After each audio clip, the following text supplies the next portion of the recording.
सो आज के डेवलपमेंट से बात कर रहे हैं, जब हम आज ये बातचीत कर रहे हैं तो I am seeing your statements on social media and everywhere where you are saying कि आप इम्पीचमेंट मोशन लेकर आ रहे हैं सीईसी ज्ञानेश कुमार के खिलाफ और आपके पास मोर देन इनफ सिग्नेचर्स हैं quote and quote Mahua Moitra.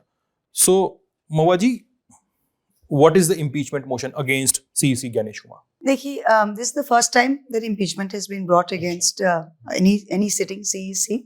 I have not brought it. It is the Trinamool Congress, my party, my party's leader. That is, and we were compelled to bring it. The Election Commission, as you know, is a constitutional body and was set up so it could be independent of the executive.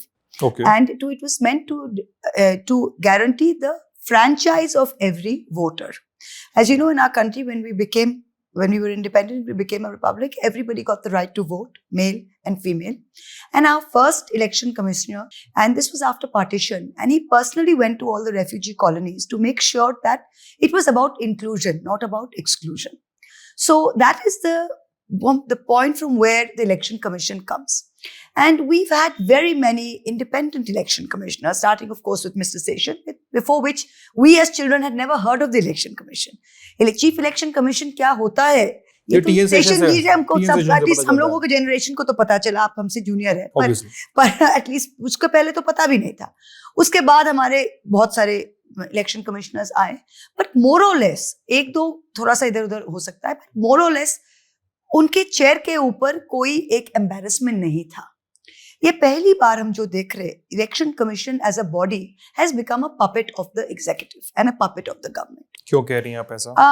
अगर आप देखिएगा, ये जो हमारे ये इनका आप history देखिए, जो पर्सनल जो हमारे अभी सीएसी है. अच्छा, पहले तो मैं इम्पीचमेंट मोशन के बात में बोल रही हूँ कि हमारे पार्टी ने ये we have moved the motion and we have got the support of 193.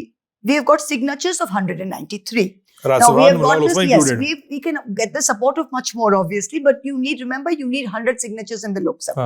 So we have got 120 signatures in the Lok Sabha, 20 extra more than the 100 that we need, and we have got the remaining from the Rajya Sabha. What is important is all the India Alliance parties have signed. So Congress has signed, DMK has signed, NCP has signed, Samajwadi Party has signed. So it is an all, like we saw with the no confidence motion, it has really been the opposition coming together. Because this is not just affecting Bengal today, it's affecting Bengal, it's affecting other states also.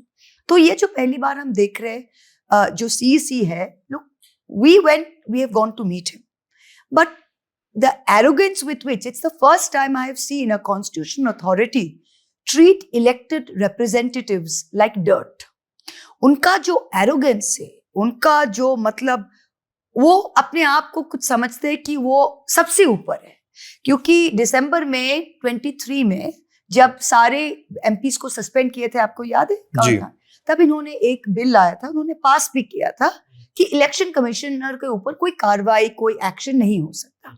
तो इससे अभी ज्ञानेश कुमार जी समझ रहे कि हम तो विष्णु ब्रह्मा महेश्वर बन गए, हम the holy triumvirate, I am the holy trinity, कोई मुझे छू नहीं सकता है, कोई मुझे छू नहीं सकता है.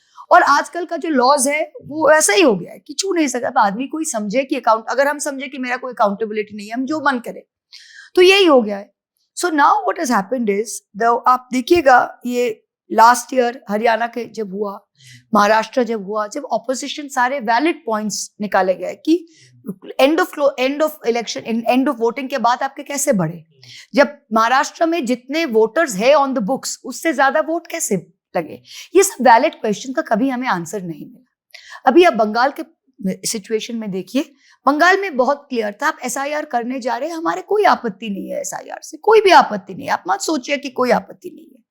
पहले ये कहते हैं कि हम घुसपैठिया.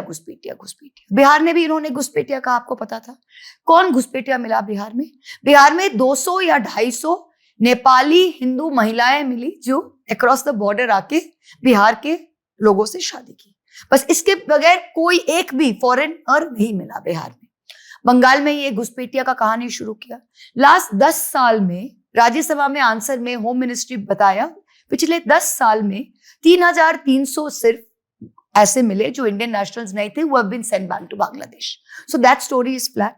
उन्होंने बंगाल के 7.7 करोड़ वोटर्स में से पहले 58 lakhs absent, shifted, dead and duplicate उन्होंने निकाला। ठीक है, they said okay that's fine, they can come back if they need to, they can come back via appeal। उसके बाद उन्होंने ड्राफ्ट लिस्ट पब्लिश किया। ड्राफ्ट लिस्ट ये पब्लिश हुआ 7.06 voters on the 16th of December। Draft list मतलब क्या, जो जो ड्राफ्ट लिस्ट में है सबकी कार्रवाई हो चुकी है, सबके घर एन्यूमरेशन फॉर्म गया, वो एन्यूमरेशन फॉर्म के साथ डॉक्यूमेंट दिया, वो सब चेक हुआ, फिर ही उनका ड्राफ्ट लिस्ट में नाम हुआ। Right, they are all map to 2002। अब ड्राफ्ट लिस्ट में से कोई ऐसा, यू कैन कट पीपल।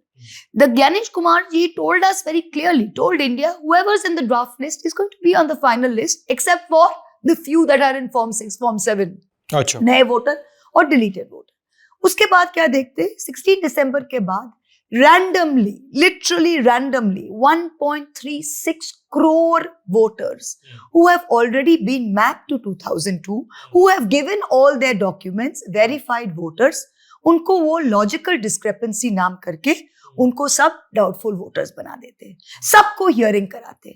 और देखिए, चुनाव सिर्फ हमारे स्टेट में नहीं हो रहा था, SIR 12 स्टेट्स में हो रहे थे, ये कहीं और नहीं किया। राजस्थान में LD का नाम में कोई हियरिंग नहीं हुआ, छत्तीसगढ़ में नहीं हुआ, मध्य प्रदेश में नहीं हुआ, कहाँ पे हुआ, गोवा में नहीं हुआ, सिर्फ बंगाल में ये हो रहा है।